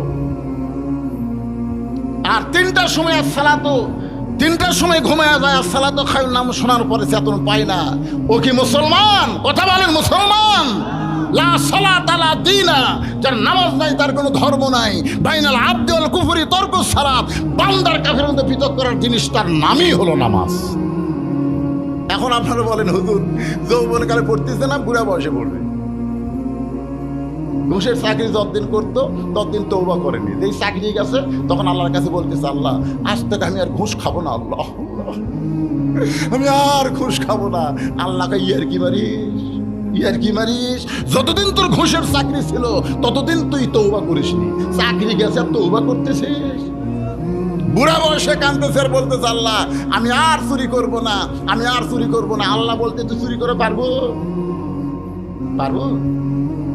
সারা জীবন যৌবন শয়তানত দিয়ে বুড়া বয়সে শালা সিয়াল্লে মসজিদে গেছে, এরকম কিছু বুড়া আছে না? নাই কথা কন না কেন? হ্যাঁ, সারা বছর শয়তানি করেছে, এখন মসজিদে কাতার সোজা করে মুসল্লি নামাজ পড়বে, এইটাও পড়বা দিবি না, মাঝখানে এক চেয়ার বসায় দিছে। আপনারা জানেন নামাজের ভিতরে এবং বাইরে 13টা ফরজ, তার মধ্যে একটা ফরজ হলো দাঁড়িয়ে নামাজ পড়া। ধরে কোন কথা ঠিক কিনা? তুমি কত বড় মরদ হয়ে গেছো, চেয়ার নিয়ে আল্লাহর সামনে বসেছো। এই যে আমার ওয়াজ আছে, কোনো মসজিদে কোনো চেয়ার থাকলে ওই চেয়ার কেউ যদি ভাঙবার পারে, একটা ওমরা হজের সওয়াব আল্লাহ তাকে দান করে দিবে। মান সাল্লাল্লাহু তাআলা আশ-শাহাদাতু বিসিদকিন বাল্লাগাহুল্লাহু মানাজিলাশ শুহাদা ওয়া মাতা আলা ফিরাশিহি, রাওয়াহুল বুখারী কিতাবুল মাগাজি। ধরে বলেন মারহাবা। কি আপনাদের মসজিদে চেয়ার আছে? থাকলেই বুঝবেন কাতার শেষ। আল্লাহর বান্দার একটু মনোযোগ দিয়ে শুনবেন। নবী আমার সাহাবীদেরকে নিয়ে আলোচনা করতেছে। আনাস বলে, ইয়াজিদ, যার মুখে তুমি লাঠি ঢুকাইছো তাকে তুমি চিনো? সাইয়্যিদুশ শাবাবি আহলিল জান্নাহ, জান্নাতি যুবকদের সর্দার হবে দুইজন, একটা হলো হাসান আর একটা হলো হুসাইন। যুবকেরা একটু মনোযোগ দিয়ে শোনো। হাজার হাজার সাহাবী নবীর ওয়াজ শুনতেছে। সমস্ত সাহাবী যখন ওয়াজ শোনে তখন নবী ব্যাকুল হয়ে গেছে, কথা বলতেছে। এমন সময় কোত্থেকে হোসাইন দৌড়ে এসে মসজিদ নবীর মধ্যে ঢুকিয়ে বলতেছে, না না, অনেক সময় সাহাবীদেরকে দিছ, আর সাহাবীকে সময় দেওয়া যাবে না, এখন হব না না আর আমি, মাঝখানে অন্য কেউ থাকা চলবে। এমন সময় আবু বকর বলে, হুযায়ফা, এত দামি কথা নবী বলতেছে, এখন যদি হোসাইন নবীর ওয়াজটা বন্ধ করে দেয়, দামি কথা থেকে কিন্তু আমরা বঞ্চিত হব। কারণ নবী যেগুলো কথা বলে এগুলা নবী বলে না, এগুলা কে বলা হয়? মা ইয়ান্তিকু আনিল হাওয়া ইন হুয়া ইল্লা ওয়াহয়ুন ইউহা। আল্লাহু আকবার। আমি কি কোরআনে আয়াত তেলাওয়াত করলাম না? আপনার কিছুই দেখুন না, একটু মনোযোগ দিবেন। হুযায়ফাতুল ইয়ামিন দৌড়ে গিয়া হোসেনকে কোলের মধ্যে নিয়ে বলতেছে, বাবু, এখন তোমার নানা দামি দামি কথা বলতেছে, সেই কথা সাহাবীরা পাগলের মতো শুনতেছে, এখন তুমি নানার কাছে যাইও না। সঙ্গে সঙ্গে হোসেন বলে, রে নানার সাহাবীরা, আমার নানাকে চিনো বলে নানার দামি কথা শুনতেছো, আমাকে চিনো না বলে নানার কাছে আমাকে যাবার দিচ্ছ না। আজকে শুনে নাও, ওই নানার চাইতে কোনো অংশে আমি ছোট না। আমার নানাকে চিনো, এ কারণে নানার ও শুনতে, আমাকে চিনো, আমাকে চিনো না বলে নানার কাছে আমাকে যাবার দিচ্ছে না। আজকে শুনে নাও, ওই নানার চাইতে আমি নাতি কোনো অংশে ছোট না। যে গছে ছোট না, হযরত আলী মারছে দৌড়। কি রে, কার সাথে কার তুলনা রে? কুটি কি, যাকে আল্লাহ বলেছে ওরা ফানা লাকা যিকরাক, সে নবীর সঙ্গে আমার ছোট্ট হোসাইন তুলনা করে কাম তো সারছে। দৌড়ে হুযায়ফার কোল থেকে কাড়িয়া নিয়ে মুখে একটা ঠাসি মারছে, এই পাগল, কার সাথে তুলনা করিস? মুখ থেকে যখন হাতটা টান দেয়, এমন সময় হোসেন বলে, রে নবীর সাহাবীরা, আগে একজন সাহাবীর কোল থেকে বলেছি নানার চাইতে কোনো অংশ আমি ছোট না, এখন বাবার কোল থেকে বলতেছি ওই নানার চাইতে আমি হোসেন অনেক বড়, কিন্তু আমারে তোমরা চিনো না। যেই কইছে অনেক বড়, সঙ্গে সঙ্গে ওমর ফারুক বলে, আলী এত বড় বেয়াদবি আর সহ্য করতে পারি না, তোমার সন্তানকে তুমি সামাল দাও। আলী যখন হোসেনকে নিয়ে বাড়ির দিকে যাবার যায়, এমন সময় ইয়াতীম নবী আমার দাঁড়িয়ে বললেন, আলী রে, আমার কাছ থেকে আমার কলিজারে তুই আলাদা করিস না। যেই বলেছে আলী রে, আমার কাছ থেকে আমার কলিজারে তুই আলাদা করিস না, সঙ্গে সঙ্গে আলী যখন হোসেনকে ছাইড়া দেয়, হোসেন রক্ত মাখা মুখ নিয়ে এক দৌড়ে নানার কাছে এসে নানার গালে মুখে চুমা খাইয়ে বলে, নানা আপনাকে ছাড়া আমি বাঁচবো না। এদিকে কারবালার প্রান্তরে কেউ যখন হোসেনের সঙ্গে নাই, নানার ইসলামকে গালিব করার জন্যে ৭২ জন সঙ্গী নিয়ে নিজের জীবন আল্লাহ রাস্তায় কুরবানি দেয়। নানা নানা আপনাকে আমি আমার জীবনের চাইতে ভালোবাসি নানা। নানা অনেক সময় হলো আপনাকে পাচ্ছি না, তাই রাগ করে বলেছি নানার চাইতে কোন অংশে ছোট না। নবী বললেন, এ পর্যন্ত শোনা যাচ্ছিল, তুই যদি আমাকে ঘরের মধ্যে একলা বলতি আমি কিছুই বলতাম না, তুই এতগুলো সাহাবীর সামনে এ কথা বলা ঠিক হলো? তুই ঘরের মধ্যে আমাকে বলতিস যে নানা আপনার চাইতে আমি বড়, আমি কিছুই মনে করতাম না। কিন্তু উমর যে খাবার খেপছে এখন তুই বলবি বলবি ঘরের মধ্যে কর, এতগুলো সাহাবীর সামনে বলছিস, তুই কেমনে আমার চাইতে বড় হইলে একটা বার সাহাবীদের সামনে একটু প্রমাণ কর। হোসাইন বলতেছে, না না রে, তোমার হোসেন ছোট্ট হবার পারে কিন্তু হিসাব ছাড়া কথা কোনোদিন বলে না। ওমর ফারুক বলে, হোসাইন তুই ছোট্ট মানুষ, কি হিসাব? হোসাইন বলে, না না তোমার আমার মধ্যে কথা হয় মাঝখানে ওমর মাথা মারে, কারণ কি? রাসূল বললেন, এজলিস ইয়া ওমর, ওমর তুমি বসো। হোসেন বলে, না না আমার জীবনের ১ নম্বর হিসাব হলো আমার মা আর তোমার মা। বলো না না বলো, এই ২ জনের মধ্যে কার মা বড়? গভীর রাত্রে হযরত আলীকে বুকের মধ্যে নিয়ে ফাতেমা কাঁদতেছে। আলী বলে, ফাতেমা কান্দার কারণ কি? বলে, আল্লাহ পাক আমার দোয়া কবুল করেছে। আলী মুস্কি মুস্কি হাসে আর বলে, ফাতেমা দোয়া কবুল হলে মানুষ আনন্দ করে, তুমি কান্দো কেন? বলে, স্বামী কি দোয়া করছে আপনি কি শুনবেন না? আলী বলে, কি দোয়া কবুল করছে আল্লাহ? বলে, আল্লাহ যেন আমাকে পর্দার মধ্যে মৃত্যু দেয়, এই পর্দার মধ্যে মৃত্যু হবে, এই দোয়া আল্লাহ কবুল করেছে। আলী হাসতেছে আর বলতেছে, পাগলি রে, সারা জীবন যে পর্দার মধ্যে থাকলো তাকে তো আল্লাহ পর্দার মধ্যেই মৃত্যু দিবে। ফাতেমা বলে, স্বামী আমার মৃত্যু কখন হবে এইটা কি আপনি জানবেন না? আলী বলে, ফাতেমা মৃত্যুর কথা কেউ কোনোদিন জানে না। ফাতেমা বলে, স্বামী আল্লাহ পাক আমাকে জানাইছে আজকে গভীর রাতে ফাতেমার মৃত্যু হবে। গাছের গোড়া কাটলে গাছটা যেমন ঠাস করে পড়ে যায়, হযরত আলী পড়ে গেলেন তেমনি ঘরের মাঝায়। মা ফাতেমা মুস্কি মুস্কি হেসে স্বামীর মাথাটা উরাতের উপরে নিয়ে কপালে একটা চুম্বন দিয়ে খান্দের বলে, স্বামী গো এমন করে আপনি কাঁদবেন না, কারণ দুনিয়া থাকার জায়গা না, আসলে যাইতে হবে। এই দুনিয়া থাকার জায়গা, কথা কন না কেন, থাকার জায়গা। ওরে বাবা কি দেখতেছে? ৬ তলার ভিত দিছি ভাই, ৫ তলা হচ্ছে, এখনো ১ তলা রড বেড়ে আছে।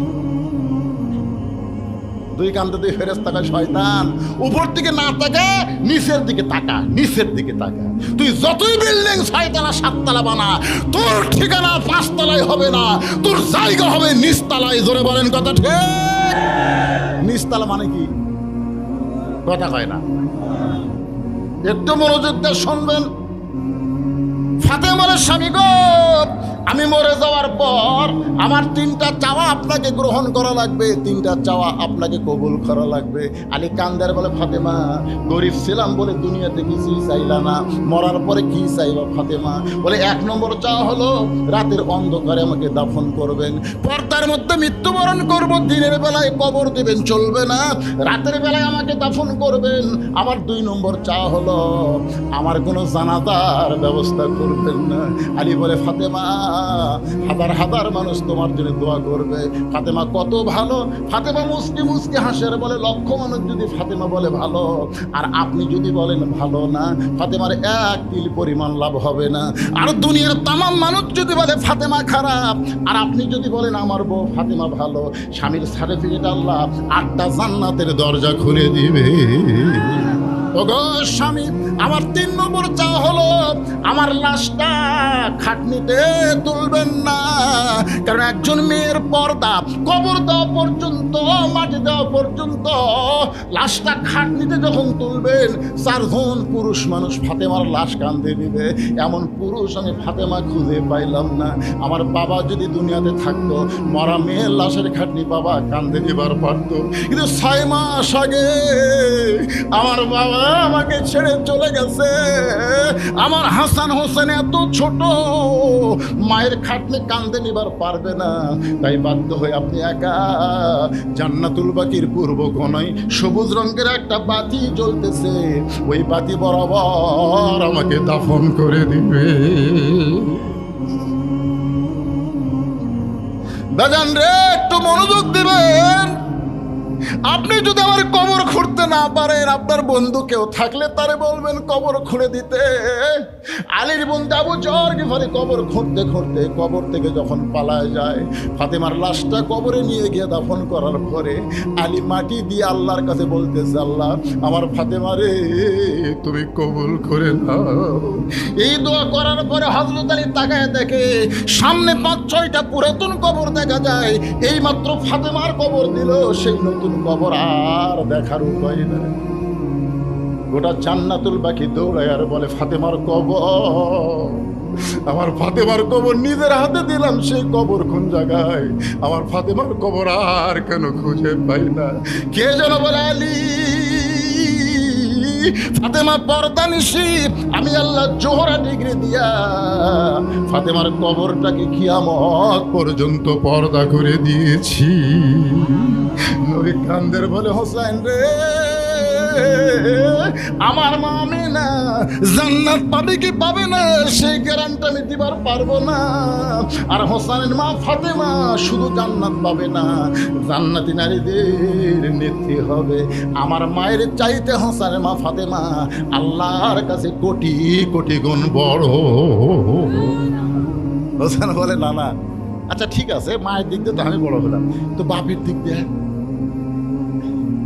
নবী চমকে উঠছে যে এইরকম হিসাব আমার কাছে কেউ চাবে, নবী কল্পনাই করেনি। সোনাল্লাহ বলেন না, এটা কি জাতা হিসাব? এখন বলেন কার বাপ বড়, আমার বাপ বড় না আপনার বাপ বড়? আপনারা বলেন তো, আল্লাহ নবীর বাপের নাম কি? আব্দুল্লাহ। জোরে বলেন, নাম কি? জান্নাত পাওয়ার কোনো গ্যারান্টি? আর হোসেনের বাপের নাম কি? জান্নাত পাওয়ার গ্যারান্টি কে দিছে? আরো জোরে। এই দুনিয়াতে সমস্ত সাহাবীরাই জান্নাত যাবে, কোন সাহাবীরা জাহান্নামে হবে এইটা বলার শক্তি আমাদের নাই। রাদিয়াল্লাহু আনহুম ওয়া রাদু আন যালিকা লিমান খাশিয়া রাব্বা। এই আয়াতটা প্রমাণ করে দিল, যাদের নামের শেষে রাদিয়াল্লাহ দেখা থাকবে তারা বিনা হিসাবে জান্নাতি হবে। এই জন্য সাহাবী নিয়ে কোনো সমালোচনা করা যাবে? সবাই জান্নাতি, কিন্তু 10টার নাম আশারে মুবাশশারা 10 জন, তার মধ্যে 4 নম্বরে কার নাম? এই ছেলে পেলে কথা কও না কেন রে বা? এইগুলো নম্বর জানো না আপনারা? 1 নম্বর আবু বকর, 2 নম্বর উমর, 3 নম্বর ওসমান, 4 নম্বর আল্লাহ রাসূল বললেন নম্বরের দিক দিয়ে আলী 4 নম্বর হতে পারে, কিন্তু আমার 4 জন সাহাবী 1 নম্বর। সবাই চিন্তা করতে দেখে রে, 1 নম্বর আবু বকর, 2 নম্বর উমর, 3 নম্বর ওসমান, 4 নম্বর আলী। তাহলে সবাই 1 নম্বর কেমনে হয়? আল্লাহ রাসূল বললেন নরমে 1 নম্বর আবু বকর, গরমে 1 নম্বর ওমর, সম্পদে 1 নম্বর ওসমান, আর জ্ঞানে 1 নম্বর আলী। তাহলে সবাই কয় নম্বর? কিন্তু একসাথে তো বলা যাবে না, এই জন্যে একটু নম্বরের দরকার আছে না নাই? আবু বকর 1 নম্বর, ওমর 2 নম্বর, ওসমান 3 নম্বর, 4 নম্বর আলী। রাসূল কান্দের বলে, হাসান হোসাইন রে তোমার বাবা আলী শুধু জান্নাতি নয়, সার্টিফিকেট পাওয়া একজন মানুষ। আমার বাবা আব্দুল্লাহর চাইতে তোমার বাবা আলী কোটি কোটি গুণ আল্লাহর কাছে বড়। এবার হোসাইন দৌড়ে গিয়া নানার হাত ধরে বলে, নানা এটাই আমার শেষ প্রশ্ন নানা, এখন বলো তো আমার নানা আর তোমার নানা, এই দুই নানার মধ্যে কোন নানা বড়? আমার নানা তোমার নানা, এই দুই নানার মধ্যে কোন নানা বড়? সঙ্গে সঙ্গে ওমর ফারুক দৌড়ে এসে হোসেনকে এক টানে বুকের মধ্যে নিয়ে মুখে চুমা খায় আর বলে, আলী রে, আমি ওমর না হয় মূর্খ মানুষ, কিন্তু তুমি জ্ঞানী হইয়া এই মুখের উপরে এত জোরে ঠাসি কেন দিলা? আপনারা কি বলতেছেন, কি বুঝতেছেন? ওমর ফারুক বলতেছে, আলী আমি না হয় মূর্খ, কিন্তু তুমি জ্ঞানী। আপনারা বলেন তো পৃথিবীর মুসলমানের মধ্যে 1 নম্বর জ্ঞানীর নাম কি? আরো জোরে, জোরসে বলেন।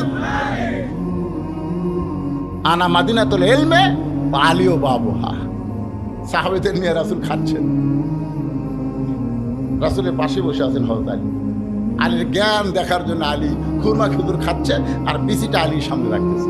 আলী যখন অন্যদিকে মন দেয় ফট করে বিচি রাখছে। এক সময় রাসূল বলতেছে, দেখো আমার আলীর পেটে এত খিদা, কতগুলো খেজুর একলাই খাচ্ছে, বিচি ঠিক হয়ে গেছে। আলী বলতেছে, ভাই আমার পেটে খিদা বেশি, এই জন্য বিচিও বাড়াছে বেশি। তোমরা বলো তো ক্ষুধা বেশি কার, যে বিচি বার করা খায় না বিচি সহ খায়? সবাই বলতেছে ক্ষুধা তারই বেশি যে বিচি সহ খায়। নবীর সামনে তাকায় দেখো একটাও বিচি নাই। এখন বলো ক্ষুধা কার বেশি? সঙ্গে সঙ্গে নবী দাঁড়িয়ে বললেন, আলী আজ থেকে তোর ডিগ্রি হলো আনা মাদিনাতুল ইলম ওয়া আলিউ বাবুহা। ওমর ফারুক হোসেনকে বুকের মধ্যে নিয়ে বলে, হোসাইন তোমার নানার নানা ওয়াহাব জুহুরিকে দুনিয়ার কেউ চিনে না, আর হোসেনের নানা স্বয়ং আল্লাহ কোরআনে করেছেন ঘোষণা, ওয়া ইন্নাকা লাআলা খুলুকিন আযীম। নবীর নানার চাইতে হোসেনের নানা কোটি কোটি গুণ বড়। এখন হোসেন বলে, নানা মায়ের দিক দিয়ে যদি আমি বড় হই, বাবার দিক দিয়ে যদি আমি বড় হই, নানার দিক দিয়ে যদি আমি বড় হই, তাহলে তুমি বড় কোন দিক দিয়ে? সঙ্গে সঙ্গে রাসূল আনাস বলে, ইয়াজিদ ইয়াজিদ, যার মুখের মধ্যে লাঠি ঢুকাইছিস। সঙ্গে সঙ্গে রাসূল এভাবে হোসেনকে উপর দিকে তুলে বললেন, এ সাহাবীরা বলো তো আমি আর হোসেনের মাথা কার উপরে? নবী এরকম মাথার উপর তুলিছে। তখন সাহাবী বলতেছে, হুজুর আপনার মাথার উপর তো হোসেনের মাথা দেখা দেয়। আলী বলতেছে, মাথা উপরে থাকলে কি হয়, পা তো মাটির নাই। মারাত্মক একটা অ্যাঙ্গেলে ডোজ দিছে, তোর এখন কথা ঠিক না? মাথা উপরে থাকলে কোনো পা তো মাটির নাই। আজকে হোসেনের এত দাম হয়েছে হোসেনের জন্য না, আল্লাহ নবীর কারণে। জোরে কোন কথা ঠিক কিনা? আর সেই মুখে তুমি লাঠি ঢুকাইয়া অহংকার করতেছো। হোসেন শেষ হয়ে গেছে? হোসেন শেষ হয়নি, তুমি শেষ। তখন সব মাথা তুলে কয়, কে রে এ বুড়া, কে রে? তুমি শেষ। যে ক্ষমতার অহংকারে ভালো মানুষকে হত্যা করে অহংকার করে কথা বলতেছো, আমি তো দেখতে পাচ্ছি। ইয়ানজুরু বি নূরিল্লাহ, জোরে কোন সুবহানাল্লাহ। ইত্তাকু ফিরাসাতাল মুমিনিনা ফাইন্নাহু ইয়ানজুরু বি নূরিল্লাহ।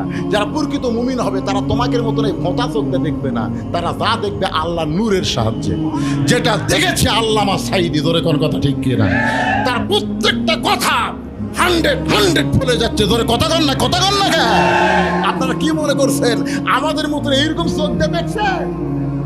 আল্লাহ রাসূল বলতেছেন, ইত্তাকু ফিরাসাতাল মুমিনিনা ফাইন্নাহু ইয়ানজুরু বিনূরিল্লাহ। আনাস বলতেছে, আমি দেখতে পাচ্ছি। তখন ইয়াজিদ কিন্তু সিয়ারে, জোরে কোন কোথায়? আনাস বলতেছে, আমি দেখতে পাচ্ছি অচিরেই তোমার ক্ষমতা যাবে, তুমি নিগৃহীত হবে, তোমার নাম পৃথিবীতে আর কেউ বলবে। আপনারা বলেন তো কয় বছর? মাত্র 5 বছরের মধ্যে ইয়াজিদ শেষ। আজকে গোটা বাংলাদেশ যদি অনুবীক্ষণ যন্ত্র দিয়ে খোঁজেন, ইয়াজিদ নামের কোনো মানুষ আপনারা পাবেন? আমার এলাকার এক আকাশ মহন্ত, তার এক বেটা হচ্ছে, আমারে কয় মামা মামা করে কয়, একটু দোয়া করে দেন তো। আমি বললাম দোয়া লাগবে না, একটা ভালো নাম করি। বলে কি নাম মামা? বলে তোমার সন্তানের নাম ইয়াজিদ থো। হফ করে আমার কোল থেকে কাড়াইলে কয় মামা কি মনে করতেছে হিন্দু হওয়ার বাড়ি, তাই বলে অভিশপ্ত ইয়াজিদ আমার সন্তানের নাম রাখবো? চিন্তা করে দেখেন, ইয়াজিদ বাংলাদেশে খুঁজে পাওয়া যাবে না, প্রত্যেক পাড়ায় পাড়ায় হোসেনকে পাওয়া যাবে। যখন কথা ঠিক। আজকে নতুন করে যে মেয়েরা জন্ম নেবে, বিশ্বাস করেন 50 বছরেও হাসিনা নামে কোনো মেয়ের নাম রাখা হবে না। ভাই রে, কি কষ্ট হচ্ছে আপনাকে রে? ওয়াজটা কিসের উপরে? ইন্না লিল্লাহি ওয়া ইন্না ইলাইহি রাজিউন। মুসা বলতেছে আল্লাহ মৃত্যুকে পছন্দ করার 2 নম্বর কারণ হলো আমার মৃত্যুটা কেবলমাত্র আপনার জন্য। দরকার কার জন্য? আমার সামনে যারা ওয়াজ শুনতেছেন বসা এবং দাঁড়ায়া, আপনার সকলে 2 হাত তুলে বলবেন আমরা মরবো কার জন্য? আরো জোরে বলেন কার জন্য? মাশাআল্লাহ, হাত নামান। আল্লাহর জন্য যদি মরার প্রেম চিন্তা এবং ঈমান নিয়ে 2 হাত তুলবার পরে বিশ্বাস করেন এই বাংলাদেশে আর কোনোদিন জালেম চেয়ারে বসতে পারবে না। জোরে কোন কথা ঠিক?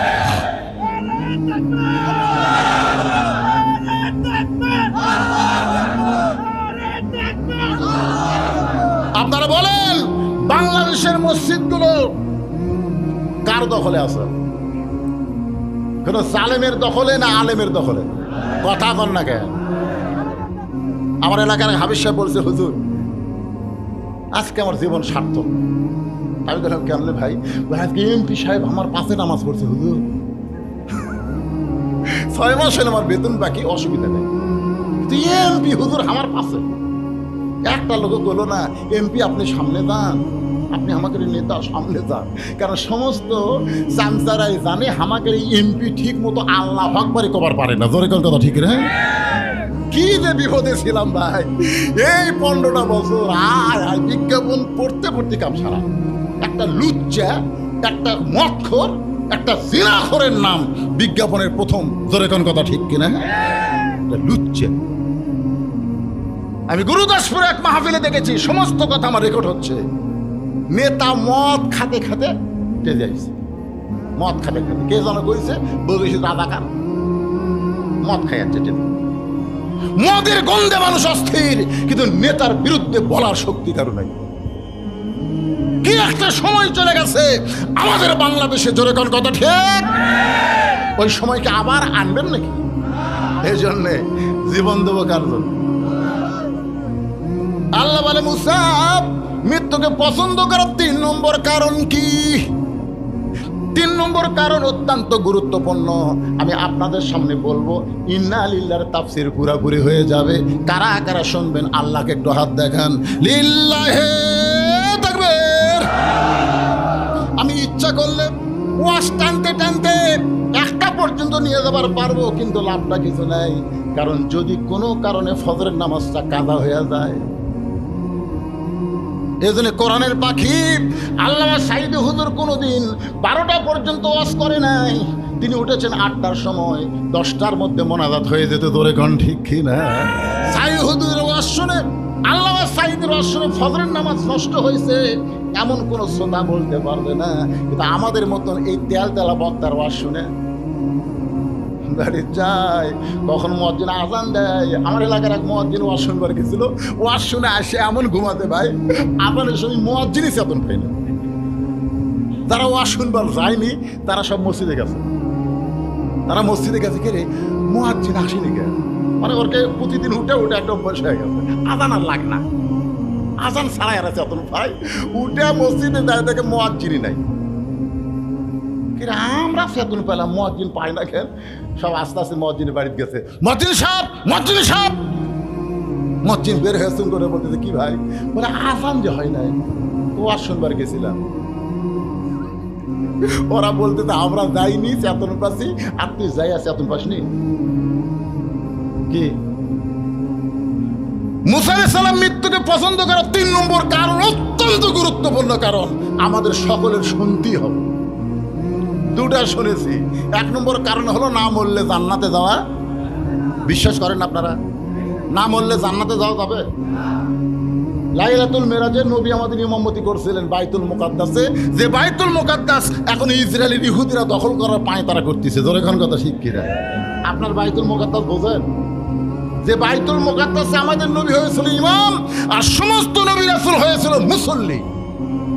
সেই বাইতুল মুকাদ্দাস মসজিদ হিসেবে আল্লাহ কোরআনে ঘোষণা করেছে, অথচ ইহুদির বাচ্চারা সেই বাইতুল মুকাদ্দাস দখল করতে চায়। ফিলিস্তিনের সন্তান হওয়ার পরে মা বলে, বাইতুল মুকাদ্দাসের জন্য তোকে ছেড়ে দিলাম। আমরা কোনো সন্তান জন্ম দেই না, আমরা মুজাহিদের জন্ম দেই। ইসরায়েলের ইহুদিরা ফিলিস্তিনের শিশু বাচ্চাদের হত্যা করতেছে, তারপরেও মায়েরা পিছন দিকে হয় না। দরকার হলে সব মুসলমান মরবে, ইহুদির হাতে বাইতুল মুকাদ্দাস দেওয়া যাবে না। ধরে কোনো কথা ঠিক। দেখেন দেখেন কি সারা তাকবীর দেখেন। এই তাকবীর দিবার তোমাকে কে কছে রে? এই তাকবীর শুনে ওরা বলবে হুজুর যতই ওয়াজ করুক কাম হবে না। মৃত্যুকে পছন্দ করার 3 নম্বর কারণ বলার আগে আমি আপনাদের সামনে একটা গান গাবো। যদি ফুলগুলো হয় অভিমানী ঝরে যায়, আমি মালা গেথে বলো কারে পরাবো। সে যে কেন এলো না, কিছু ভালো লাগে না, আসল জায়গায় আসো মজা দেখাও। আসল জায়গা বোঝেন? নাম কি? আরো জোরে বলেন। মুনকির নাকির 3টা প্রশ্ন করবে। ইমাম গাজ্জালী রহমতুল্লাহ আলাইহি ইহয়া উলুমুদ্দিন কিতাবের মধ্যে লিখছে, নামাজ নিয়ে যারা কবরে গেছে, ফজরের নামাজ পড়ছে, যোহর নামাজ আদায় করার আগে মৃত্যু হয়ে গেছে। অসুস্থ হয়ে যদি 2-1 ওয়াক্ত কাদা হয় সেটা ধরার মধ্যে না, কিন্তু নামাজ পড়া অবস্থায় দুনিয়া থেকে বিদায় হয়ে গেছে। মুনকির নাকির এসে বলতেছে, মান রব্বুকা, তোমার রবকে। ওই মৃত্যু মুমিনকে আল্লাহ ঘুম ভাঙাবে না, তার পক্ষে নামাজকে দাঁড় করায় দিবে। নামাজ চিল্লায় বলবে, রে মুনকির নাকির, কাকে রব সম্পর্কে প্রশ্ন করতেছ? এই মুসলমান সারা জীবনে কত ওয়াক্ত নামাজ পড়েছে তোমরা কি জানো? মুনকির নাকির বলবে, আমরা তো হিসাব জানি না। তাহলে মান রব্বুকা প্রশ্ন করতেছো? যে লোকটা মসজিদের মধ্যে ঢুকেই নিয়ত করার পরে বলে আলহামদুলিল্লাহি রব্বিল আলামিন, যে লোকটা রুকুতে গিয়ে বলে সুবহান রব্বিল আযীম, যে লোকটা সিজদায় গিয়ে বলে সুবহান রব্বিল আলা। দুনিয়াতে এতবার রব রব করে দুনিয়া থেকে কবরে আইছে, আরামের ঘুম পাড়তেছে, আর মান রব্বুকে প্রশ্ন করে তার ঘুমটা কেন ভাঙাও? মুনকির নাকির বলে, আল্লাহ তোমার বান্দাকে মান রব্বুকে প্রশ্ন করার সঙ্গে সঙ্গে নামাজ দেখাটা খেপছে, আমরা এখন কি করব আল্লাহ? আল্লাহ ভাই মুনকির নাকির সাক্ষী থাক যে নামাজ নিয়ে কবরে আইছে, তার 1 নম্বর উত্তর হয়ে গেছে। আপনারা বলেন, আমাদের বাংলাদেশে যারা ওয়াজ শুনে তারা নামাজের গুরুত্ব দেয় না। ওয়াজ দিয়ে কোনো বক্তা বাংলাদেশে নামাজ কায়েম করতে পারবে না। নামাজ যদি কায়েম করতে হয় আল্লাহর, আমার এলাকার ক্লাস 5-এর এক ছেলে ক্লাস 4-এর মেয়ে গেলে বাইরে হয়ে গেছে। 2 জনে কিছুই বোঝে না, মোবাইল চালাতে চালাতে লাইন হয়ে গেছে। আল্লাহর কোরআন দিয়ে যখন রাষ্ট্র চলবে, মাদক মুক্ত সমাজ বন্ধ করো, এইগুলো কাজ হতে পারে, তবে একটাও 1 নম্বর কাজ না। 1 নম্বর কাজ হলো আকামুস সালাত, নামাজ কায়েম করো। নামাজ যদি কায়েম হয়ে যায়, ওই ছেলেদেরকে বলা লাগবে, বাবা বাবা তোর হাতে 4G 5G মোবাইল আছে রে, এই খবরদার অশ্লীল ভিডিও দেখিস না। এরকম ওয়াজ করে বক্তা চলে গেছে, ওরা জানলা দরজা বন্ধ করে বলতেছে কেউ তো দেখতেছে না, এই সময় মেরে দিই। আপনারা বলেন তো, দরজা জানলা বন্ধ করলে কেউ দেখে? এই বিশ্বাস কখন হবে? ইন্না সালাতা তানহানিল ফাহশাই ওয়াল মুনকার, একমাত্র নামাজই পারে মানুষকে যাবতীয় অশ্লীলতা এবং ফাহিশা কাজ থেকে বিরত রাখতে। আপনারা বলেন তো, এশার নামাজ জামাতে আদায় করে ওই মুসল্লি কোনোদিন অশ্লীল ভিডিও দেখবে? কথা বল না কে? যার কলিজার মধ্যে ফজরের নামাজ মসজিদে জামাতে আদায় করার নিয়ত আছে, সে কোনোদিন অন্যায় অপকর্ম করতে পারবে না। এজন্য বাংলাতে কোরআনের আইন যখন চালু হবে, 1 নম্বর দায়িত্ব হলো নামাজ কায়েমের বিল পাস করা লাগবে। জোরে করে কথা ঠিক। 2 নম্বর হলো আতাউ যাকাত, যাকাত ভিত্তিক অর্থনীতি চালু করা লাগবে। আজকে আমাদের বাংলাদেশে যাকাত ভিত্তিক অর্থনীতি যখন চালু হবে, তখন কোনো গরিব মানুষ ধনীর বাড়ি যাওয়া লাগবে না, বরং ধনীরা, এই কথাটা মনোযোগ দিয়ে শোনেন, ধনীরাই গরিবের বাড়ি যাবে। কিন্তু গরিবেরা 5 ওয়াক্ত নামাজ জামাতে পড়ার কারণে ইয়াকা নাবুদু বা ইয়াকা নাস্তাইন, ইবাদত করি কার? সাহায্য চাবো তার কাছে। 1 ব্যাগ টাকা নিয়ে গরিবের দরজা দিয়ে বলতে, ভাই আমার শতকরা 2.5 টাকা তো হিসাব করে 1 ব্যাগ টাকা হচ্ছে, যাকাতের টাকা লে। তখন বলতে রে 5 ওয়াক্ত নামাজ পড়ি, তোর যাকাতের টাকা নেওয়ার জন্য। আমার এলাকার এক হাজি সাহেব সারা জীবন রোজা রাখছে, কিন্তু কারো বাড়িতে ইফতার করে যায়নি। সবাই বলে হুজুর হাজি সাহেব দাওয়াত দিয়ে ইফতার যায় না। আমি বলে হাজি সাহেব যান না কেন? বলে হুজুর এত কষ্ট করে রোজা থাকে, তক রোজার সব দেবো, দরকার হলে পানি খেজুর দিয়ে ইফতার করবো হুজুর, ওর বাড়িতে আমি রোজা দিয়ে ইফতার করে পারবো না। আসলে কে বুঝাইছে আল্লাহ ভালো করে, কারো বাড়িতে ইফতার করে যায় না, খায় থাকবো রে, তোর যাকাতের টাকা নিব না রে। আর এক বাড়ি যায়, দরজা বন্ধ করে দেয়। 1 ব্যাগ টাকা 7 দিন ঘুরিছে। এখন ধনী কান্দার, আল্লাহ আমার গরিব করে দাও, আমার গরিব করে দাও। কি আইন চালু হলো, আমার ঘুরতি মাজা শেষ। লোকালয়ের মধ্যে যখন গরিব পাওয়া যায় নাই, মরুভূমির মধ্যে 1 ব্যাগ টাকা নিয়ে লোকটা গরিব খুঁজতেছে, হঠাৎ দেখতে পায় বস্তা মাথায় দিয়া গাছের ছায় একজন ঘুম পাড়তেছে। বিয়াগলা মনে করছে গরিব পাইছে, আসসালামু আলাইকুম। বস্তারা লাভ দেওয়া কয় আলহামদুলিল্লাহ। বিয়াগলা কয় কে ভাই তোমারে সালাম দিলাম, ওয়ালাইকুম আসসালাম না বলে আলহামদুলিল্লাহ কেন? বলে 1 বস্তা টাকা নিয়ে 15 দিন ঘুরতেছি, এখনো গরিব পাই নাই, তোরে গরিব মনে করে আল্লাহর শুকরিয়া আদায় করলাম। টাকার বস্তালে উনি কই ব্যাগ লে, আমি ঘুরছি 7 দিন, তুই ঘুরলি 15 দিন, তাহলে গরিব গেল কোন জায়গায়? যাকাত ভিত্তিক অর্থনীতি যখন চালু হবে, ওই দেশের জন্য আল্লাহ গজবের দরজা বন্ধ করে রহমত আর বরকতের দরজা খুলে দিবে। লোকটা সুদ খায়, কিন্তু 2টা নবীর নাম লে বসে আছে। আমি এটা 2005-6 সালে ডক্টর ইউনূসের বিরুদ্ধে একটা ওয়াজ করছিলাম। সে ওয়াজ এখন ধরা পড়ছে। আমি কোনোদিন কল্পনা করিনি যে এই ইউনূস খালি সরকার হচ্ছে। এক সাংবাদিক বলতেছে, প্রধানমন্ত্রী, সাবেক প্রধানমন্ত্রী হাসিনা কি আপনি মহাবিপদে আছেন, কোন দোয়া করতেছেন? হায় হায় রে, এমন এক দোয়া, বিপদের দোয়া, নামটাও ইউনূস। 2টা নবীর নাম নিয়ে বসে আছে। 2টা নবী, একটা হলো মুহাম্মদ সাল্লাল্লাহু আলাইহি সাল্লাম, আর একটা ইউনূস, মুহাম্মদ ইউনূস। ইউনূস নবীরে খাইলো মাছেতে গিলিয়া, ইউনূস নবীরে খাইলো মাছেতে গিলিয়া, ফেরেশতা পাঠাইলো আল্লাহ ইসমে আজম দিয়া, দমে দমে সে হরদম পড়ে সে ইসমে আজম। মাছের উদর হইতে আল্লাহ বাঁচাইলো প্রাণ। সবাই বলেন আল্লাহু আল্লাহু, তুমি জাল্লে জালালুহু, শেষ করা তো যাই না গে তোমার গুণগান। আল্লাহু আকবার। মুসা বলতেছে আল্লাহ মৃত্যুকে পছন্দ করে 3 নম্বর কারণ হলো মিশে মায়াই বন্দি থাইকা, মিশে মায়াই বন্দি থাইকা করলাম কত খেলা, পশ্চিমে তাকায়া দেখো তোমার ডুইবা গেছে বেলা। এই গান গাইলে গুনাহ হবে? তাহলে সবাই বলেন এক পলকের নাই ভরসা, মিশে সকল আশা, কখন বুঝি দারুণ ঝড়ে ভাঙবে তোমার বাসা।